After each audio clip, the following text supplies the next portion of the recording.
Baik, Pak. Oke, ini saya rekam, saya harapkan seperti biasa sesuai perjanjian kita ketika saya memberikan perkuliahan, silakan dihidupkan untuk kameranya karena nanti ketika ada yang tidak menghidupkan kamera, kemudian kalian kena absensi, berarti jangan salahkan saya lah ya. Oke, terima kasih. Assalamualaikum warahmatullahi wabarakatuh. Selamat pagi. Bagaimana kabarnya untuk pagi hari ini? Semoga selalu dalam keadaan sehat walafiat. Amin ya rabbal alamin. Pada perkuliahan hari ini, Selamat pagi, Pak. oke, kita akan membahas materi yang cukup menarik yang nanti fungsinya untuk kalian ketika lulus perkuliahan ataupun nanti ketika kalian menjadi atau kalian mempunyai badan usaha, CV atau PT yang akan mengikuti sistem tender atau akan mengikuti pengadaan barang dan jasa.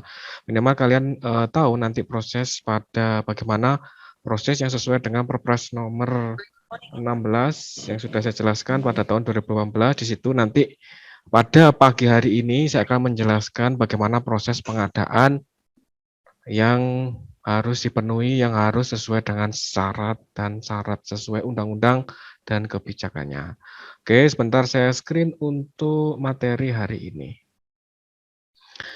Oke, sebelum saya memulai, apakah share screen saya sudah kelihatan? Mohon untuk responnya. Kelihatan, Pak. Sudah, Pak. Ya, Pak. Sudah, Pak.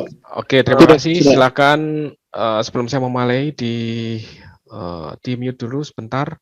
Nanti saya berikan untuk sesi pertanyaan. Silakan.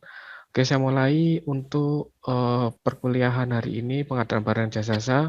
Untuk bahasan kali ini adalah kita bagaimana nanti kita mengetahui gambaran umum proses pengadaan, kemudian prinsip pengadaan seperti apa, kebijakan peraturannya seperti apa, kemudian bagaimana prosesnya dari awal sampai akhir. Jadi untuk yang pertama adalah saya menanyakan ya, yang pertama sesuai janji, saya mau nagih janji, apakah Perpres nomor 16 tahun 2018 sudah di-download?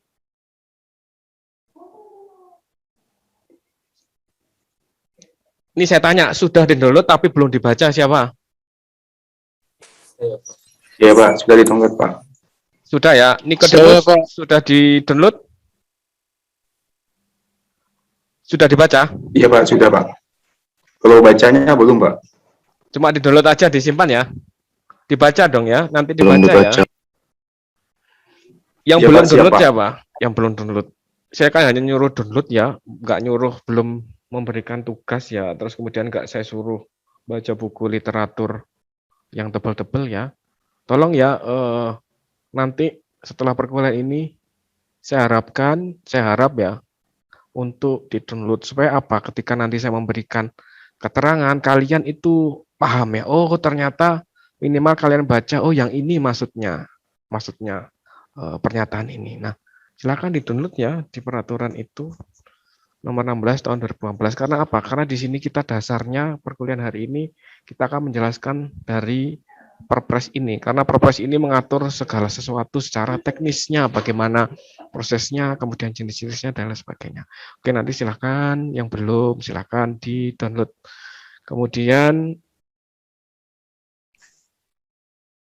ini sudah juga ya kemarin ya, kenapa sih kita perlu pengadaan barang dan jasa? Ya karena kan adanya kebutuhan. Karena kita adanya kebutuhan akan suatu barang dan jasa. Karena di pemerintah ada di undang-undang ketika kita membutuhkan misalnya di kampus kita ya di Unitri atau misalnya kita hubungannya dengan pemerintah, kita membutuhkan suatu barang atau kita membutuhkan jasa konsultasi, berarti kita harus melakukan sistem lelang. Nah, sistem lelang itu nanti sesuai dengan di Perpresnya itu nomor 16 tahun 2018 tentang pengadaan dan jasa pemerintah. Seperti itu. Nah, di sini ada beberapa pengertian ya yang supaya kalian dipahami.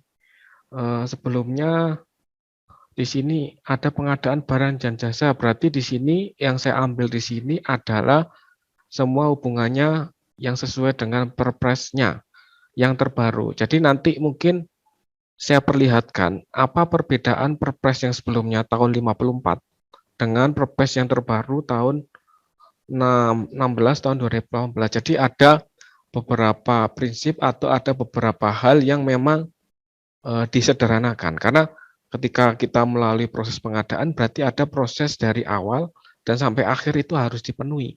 Nah, ketika proses tersebut berjalan di Perpres yang baru ini kita membuat lebih aplikatif, lebih simpel.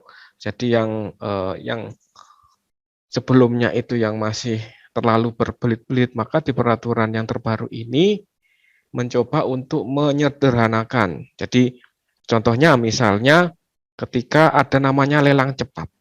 Nah, lelang cepat itu dilakukan karena yang pertama adalah waktu yang mendesak. Kemudian tahun anggarannya juga mendesak dan harus segera. Karena kalau kita manual, jadi sebelum elektronik ya, manual kita mengadakan proses pengadaan atau sistem lelang itu memerlukan waktu minimal 1 bulan. Nah, 1 bulan itu sebentar ya.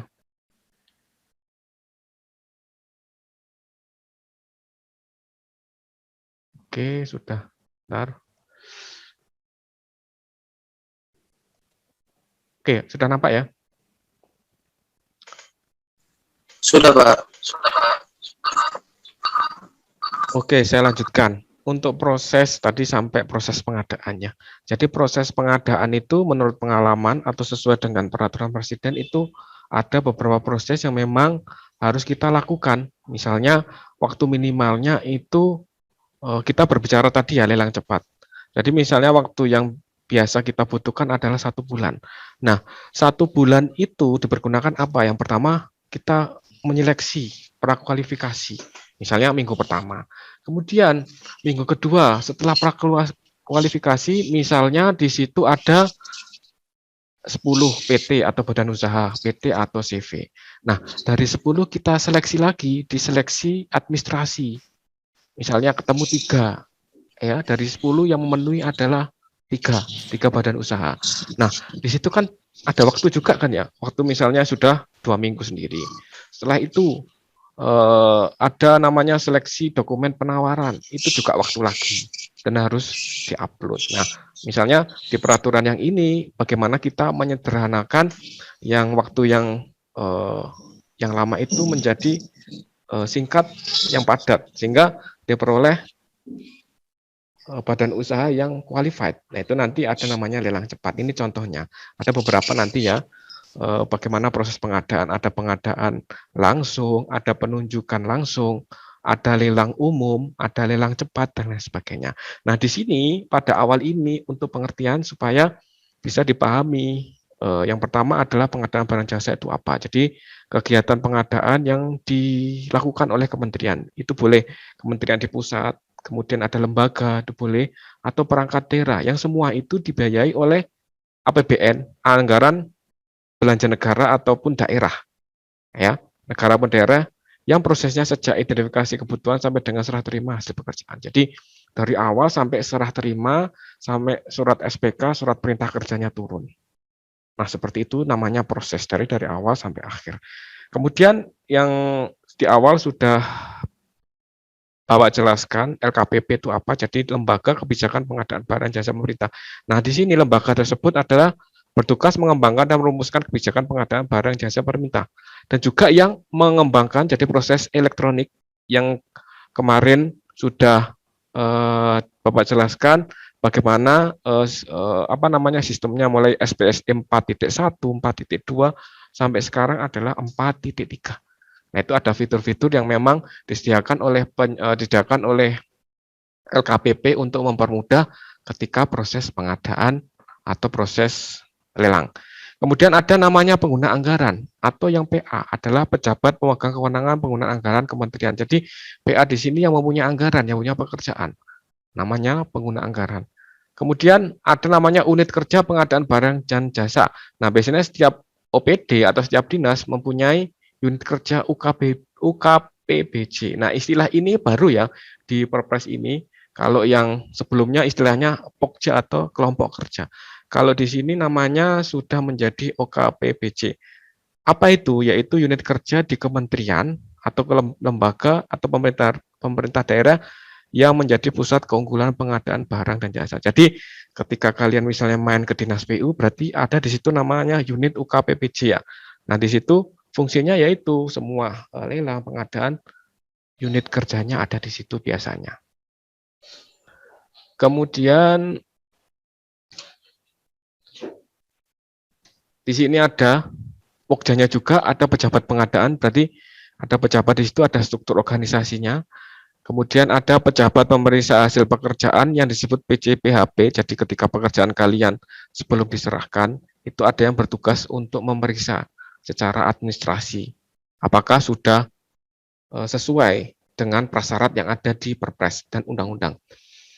Kemudian ada panitia pemeriksa hasil pekerjaan atau PPHP yang bertugas memeriksa administrasi hasil pekerjaan. Nah, ini lebih ke kontennya, lebih ke isinya. Apakah isi yang nanti diserahkan itu sesuai dengan yang diharapkan di output. Karena nanti kita belajar ya, kalau kita mengikuti tender, kalau misalnya contoh saya di jasa konsultasi, di situ ada namanya KAK, yaitu kerangka acuan kerja.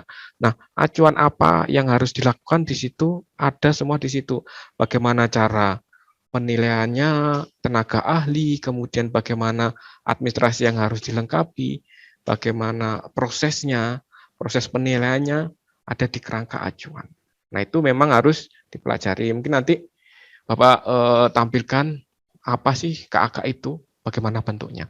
Kemudian selanjutnya ada agen pengadaan adalah UKPBJ atau pelaku usaha yang melaksanakan sebagian atau seluruh pekerjaan pengadaan barang jasa yang diberi kepercayaan oleh kementerian. Nah, di sini. Ini semua pengertian ini saya ambil dari Perpres. Dari Perpres nomor 16 tersebut.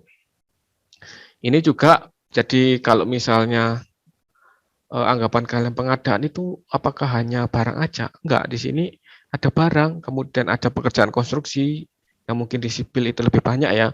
Kemudian ada jasa konsultasi yang berupa kajiannya. Jadi sebuah dokumen perencanaan sebelum kita melaksanakan ke lapangan harus ada namanya kajian. Yang di sini masuk ke jasa konsultasi. Ada gambarnya itu masuk ke jasa konsultasi ataupun jasa lainnya yang dibutuhkan. Nah, ini tergantung. Misalnya nanti kalian mempunyai CV atau CV mau bergerak di bidang yang mana, harus mempunyai yang spesifik. Jadi tidak bisa semua, nggak bisa, harus yang spesifik karena profil perusahaan itu nanti akan diaplikasikan atau semua akan diupload ke sikap yang ada di SPS 4.3 yang kemarin Bapak tunjukkan. Nah, di situ semua data kita perusahaan A ini spesifiknya di bidang apa. Nah, ini harus kalian pilih nanti. Misalnya di sipil pekerjaan konstruksi apa, misalnya jembatan atau jalan. Ya sudah di situ berarti nanti pekerjaan kalau kalian yang mengikuti lelang atau pengadaan itu bisa melihat yang spesifik di misalnya pekerjaan jalan seperti itu. Kemudian pengadaan barang bisa swaklola dan penyedia. Swaklola maksudnya adalah lewat pribadi atau seseorang yang ditunjuk oleh PA atau yang ditunjuk oleh dinas atau yang mempunyai pekerjaan. Jadi menunjuk tenaga ahli untuk mengerjakan suatu proyek tersebut. Jadi mereka itu menyewa tenaga ahli. Nanti ada perhitungan sendiri. Berapa yang harus dibayarkan per bulan, kemudian penghitungannya. Kemudian lewat penyedia. Jadi lewat penyedia berarti ada badan usaha, PT ataupun CV. Seperti itu secara umum. Kemudian kenapa sih kita melaksanakan tujuannya apa? Kok kita itu harus melakukan pengadaan barang dan jasa?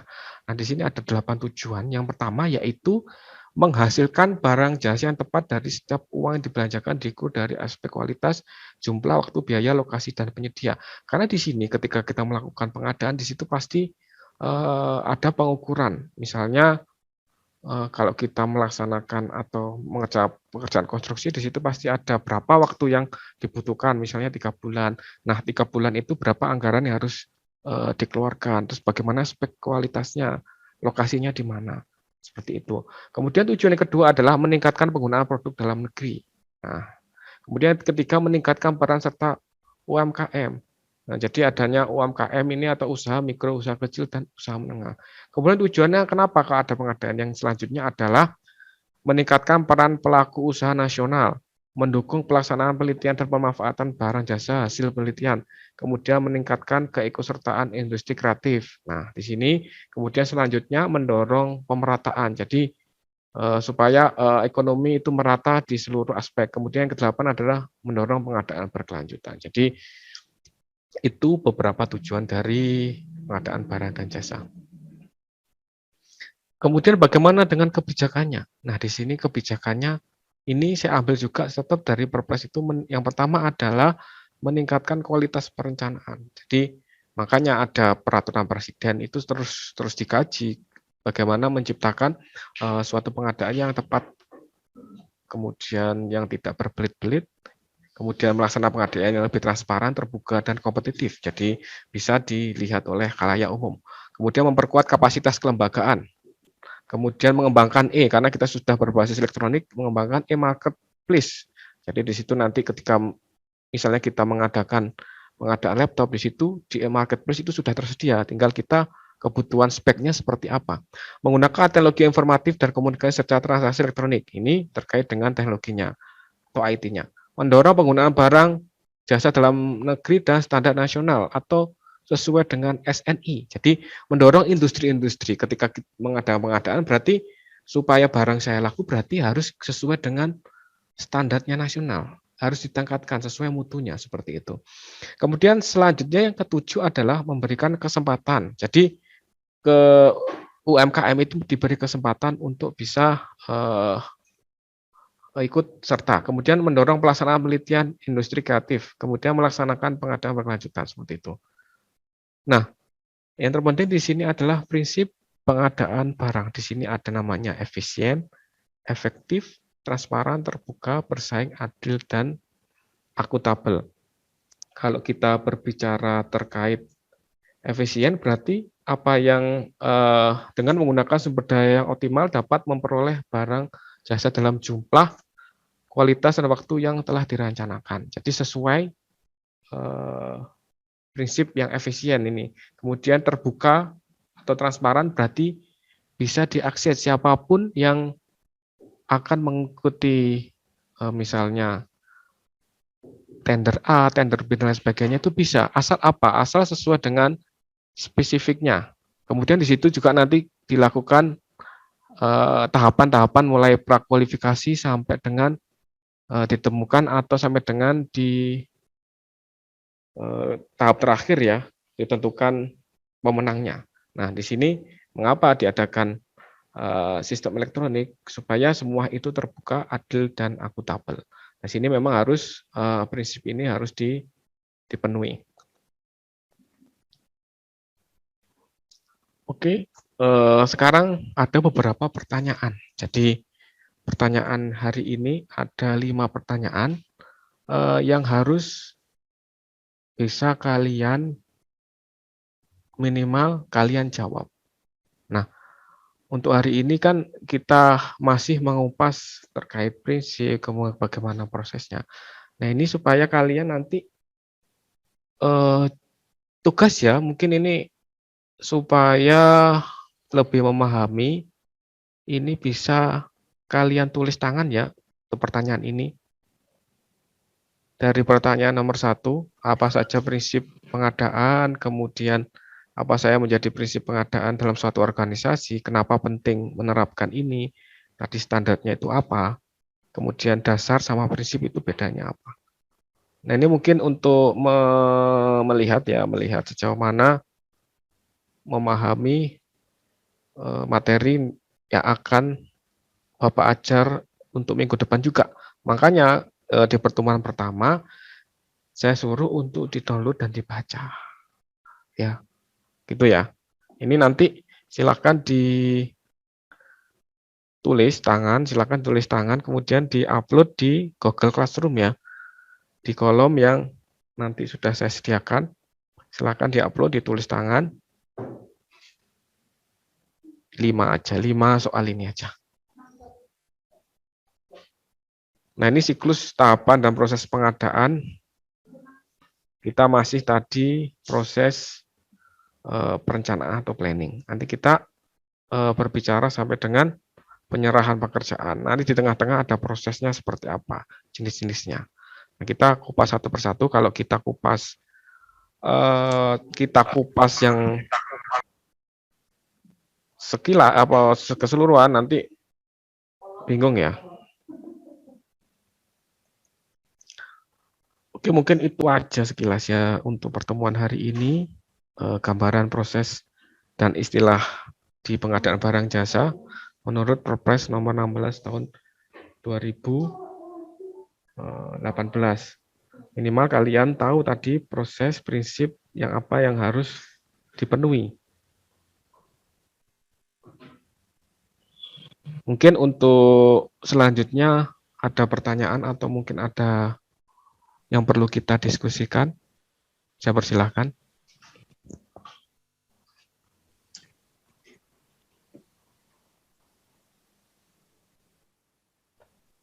Saya Pak. Oke, siapa? Itu soal Pak. Panggilannya apa? Mitu Pak. Metu. Mitu. Ya, Metu. Pak. Ya Pak. Oke, silakan Metu. Pak, ini sebenarnya bukan pertanyaan tentang materi yang sudah Bapak jelaskan. Oke. Kan sebelumnya kan ada pertukaran mahasiswa untuk kampus Merdeka. Ya. Pengadaan dan barang jasa sendiri ada pergantian dengan mata kuliah K3. Saya dengan beberapa teman. Siapa aja? Sudah mengambil K3. Kalau saya sendiri ambilnya di Universitas Islam Blitar, Nisbah. Kan kita kan sudah ikut pertemuannya 2 kali sama Bapak Andika, dosennya Pak Andika. Terus? Yang saya bingung Pak, apakah kami kan pengadaan barang dan jasa kan sudah diganti K3, apakah kami harus tetap mengikuti yang di Unitri yang di Ampu Bapak, atau kami harus kembali ke Unisbanya Pak, karena kami terpaksa ikut keduanya Pak. Loh, kalau sudah konversi gitu kamu ya ikut yang di Blitar aja, ngapain dua-duanya? Kalau misalnya kamu saya juga pingin Pak, saya juga pingin keduanya, ya nggak apa-apa kan. Maksudnya kewajibanmu kan kamu dari K3-nya itu, dari pengadaan ke K3 ya, berarti kewajibanmu adalah di Universitas Blitar itu kamu harus mengikuti proses yang Bapak Ibu dosen di sana. Nah, kalau masalah kamu mau mengikuti perkuliahan saya pingin Pak, ingin tahu juga prosesnya, silakan kan. Kamu bisa masuk juga di Zoom-nya, juga bisa tanya, kemudian ataupun lihat di video itu kan bisa, nggak apa-apa. Yang penting tapi kewajibanmu yang di sana, nanti nilainya kan yang dilaporkan kan karena kamu sudah mengambil yang itu ya, berarti yang K3 itu yang wajib. Kalau saya kan sesuai nanti yang ada di KRS, kalau kamu sudah ngambil itu ya itu, berarti nanti kamu kalau perkuliahan saya ya mengambil ilmunya aja enggak apa-apa, enggak saya nilai gitu. Siap Pak. Sesuai KRS yang kamu ambil gitu ya. Berapa Siap, orang? Setelah saya yang ambil K3 cuma saya sama Lani, 2 orang aja Pak. Ya wes, kamu ada nggak di sini ikut Kak? Kayaknya dia kelas lain Pak. Di pengadaan yang lain ya? Di kelas lain? Iya ya? Pak. Iya, harus Lani Pak. Kan yang ngajar pengadaan kan saya, yang lain tetap saya kan? Berarti kelas B mungkin ya? Iya mungkin Pak, karena namanya tidak ada juga di Google Classroom yang. Oh, berarti mungkin ikut yang sudah ikut di K3 mungkin ya? Iya Pak. Oke. Terima kasih Pak. Oke. Ada yang lain? Nikodemus mungkin? Baik Pak, izin bertanya Pak. Silahkan. Ini kan untuk peraturan terkait peraturan Presiden nomor 16 tahun 2018 tentang pengadaan barang dan jasa. Nah, ini kan ada versi terbaru nih Pak, terupdate. Nah, berarti kita menggunakan yang terupdate aja ya Pak untuk panduannya Pak. Gimana Pak? Terima kasih. Oh iya, karena kalau di ilmu peraturan, ketika ada peraturan yang terbaru, maka peraturan lama maka tidak digunakan lagi kan. Karena peraturan yang baru kan merevisi apa yang kurang atau menambahkan dari peraturan lama. Jadi supaya kalian nanti paham nanti sekilas ya apa sih bedanya yang sebelumnya mungkin memakai peraturan lama yang sekarang tetap harus sesuai peraturan yang sudah didokkan tahun 2018 ini. Nah misalnya nanti selama perkuliahan ini ternyata peraturan itu dirubah ada tahun 2021 ya kita tetap ngikut nanti ke 2021 misalnya nanti ada perubahan. Tapi kan yang minimal secara garis umum kan paham ya maksudnya secara garis umum mungkin tahapan itu nggak jauh berbeda. Mungkin nanti ada sistem-sistem atau ada pengadaan yang memang harus misalnya dari tadi ya dari segi waktu yang sebulan itu menjadi seminggu. Tapi secara umum nanti misalnya kalau ada perubahan kalian paham seperti itu ya Niko. Jadi tetap kita harus berpedoman terkait peraturan Perpres yang nomor 16. Nah, kita hubungannya dengan pengadaan yang dilakukan oleh pemerintah. Jadi ada aturan baku, ada aturan dan proses yang harus dilaksanakan. Seperti itu. Ada lagi, Niko? Oh, baik Pak, sudah Pak. Terima kasih Pak sebelumnya Pak. Oke, terima kasih. Yang lainnya mungkin yang di luar Fakultas Teknik? Yang ikut? Iya Pak. Siapa? Saya Pak. Urbanus next. Oke, silakan Urbanus. Mungkin ditanyakan ya, atau curhat. Bertanya Pak. Oke, silakan. Di sini saya akan menanyakan mengenai UKPBJ yang sudah dijelaskan tadi. Ya. Itu merupakan unit kerja di kementerian lembaga pemerintah daerah yang menjadi pusat keunggulan pengadaan barang dan jasa. Dan pertanyaan saya, apa syarat yang harus dipenuhi untuk menjadi sebuah pusat keunggulan pengadaan barang dan jasa tersebut, Pak? Terima kasih. Oke, terkait dengan UKPBJ tadi ya, jadi itu merupakan lembaga, jadi dari LKPP ya, jadi tiap-tiap tiap-tiap OPD, sekarang kan dinas namanya OPD ya.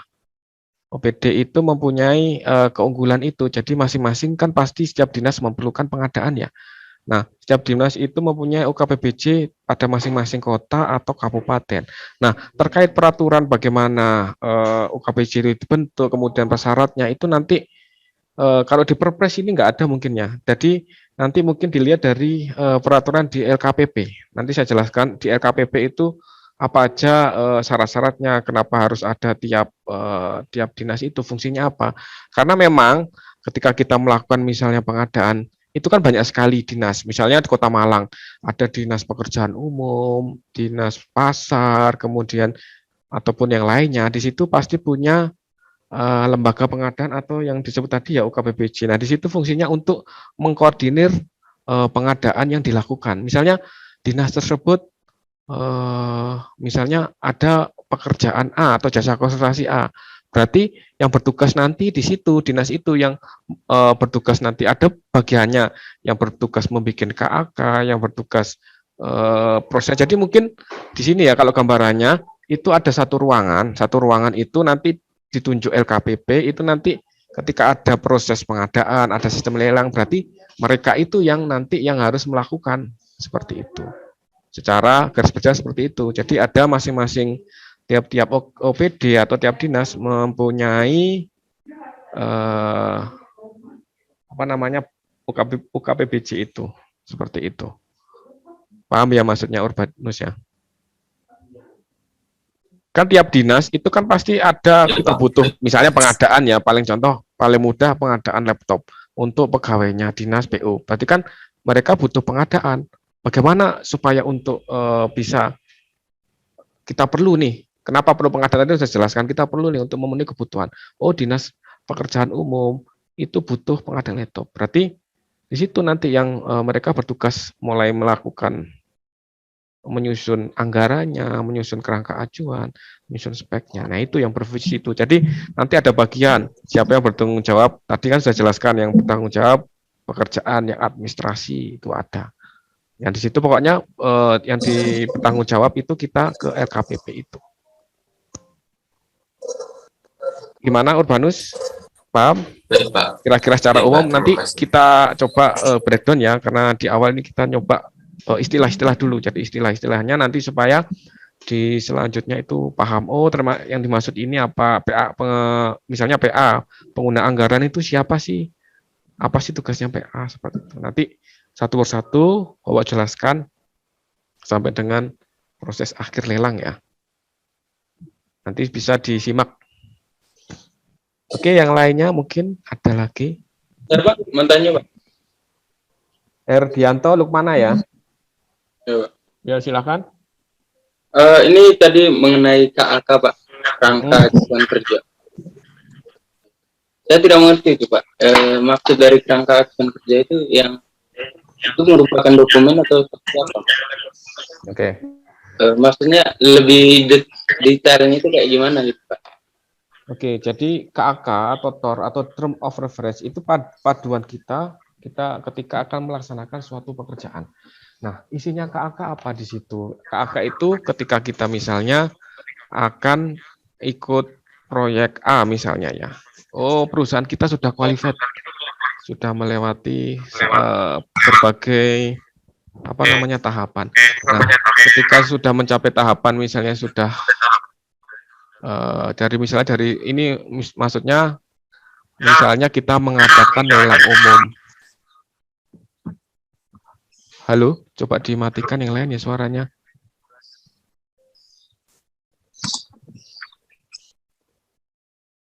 Oke, terdengar suaranya Hardianto? Dengar, Pak.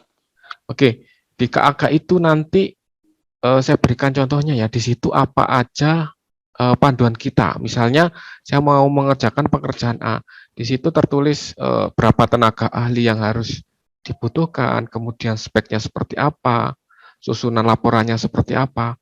Nah, itu harus dipenuhi. Namanya kerangka acuan kan berarti acuan kita itu paduan kita melaksanakan pekerjaan A itu ada di situ semua. Nanti bagaimana tahapan kalau kita misalnya ingin menjadi misalnya pemenang, di situ ada tenaga ahli. Tenaga ahli yang dibutuhkan misalnya S3, S2, spesifikasinya teknik sipil. Kemudian harus punya sertifikasi. Nah, itu semua harus dipenuhi. Jadi ketika sudah dipenuhi berarti poin atau persentase dari tenaga ahli itu bisa maksimal. Sehingga apa? Ketika dijumlah bisa sesuai dengan passing grade. Nanti ada passing grade-nya. Misalnya passing grade-nya nilainya 10 ya. Ketika di bawah 10 berarti kan perusahaan Anda yang diikuti itu berarti tidak lolos di situ. Jadi di situ nanti tertera semua yang harus kita lakukan di situ. Jadi harus dipelajari di situ, di kerangka acuannya itu, di setiap pekerjaan. Minggu depan nanti coba ya saya share terkait kerangka acuan ya, seperti apa. Supaya kalian mempunyai gambaran dan paham. Kalau mungkin di awal masih bingung, nanti apa yang ditanyakan hari ini nanti coba Bapak tampilkan di pertemuan selanjutnya. Atau nanti bisa saya share di Google Classroom. Seperti itu. Oke, gitu ya Ardianto. Iya, Pak. Terima kasih, Pak. Oke.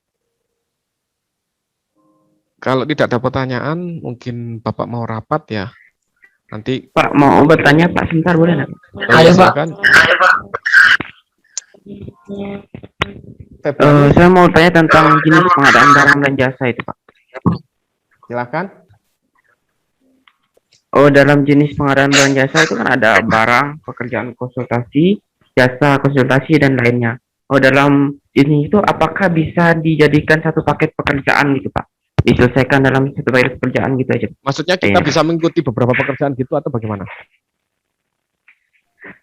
Iya, misalnya kita punya satu kayak Perusahaan. jasa gitu pekerjaan itu. Misalnya kita bisa enggak melakukan misalnya kita di pekerjaan barang, konsultasi, dan itu bisa kita kerjakan semua di situ enggak, Pak? Gitu, Pak.